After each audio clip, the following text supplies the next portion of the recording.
stories shared. So here's a pretty cool thing that I think everybody should consider playing with, or joining together with friends and chipping in for one. This was given to me by a former rocket scientist um, at the wind tunnel because we teach together at the STEMS. Wonderful old gentleman who's retired scientist, and he used to be a hang glider pilot in these Slum paragliders.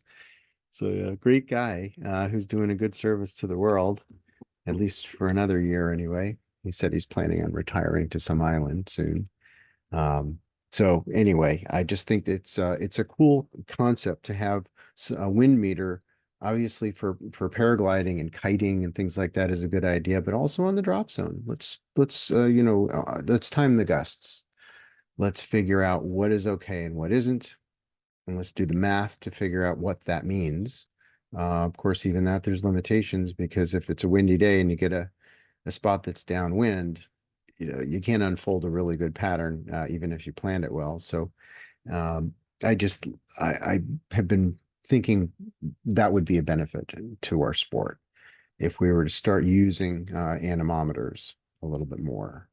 Um, you don't rely on the SNTA or the airport management or anybody else to find out what the winds are doing because it is your ass, right?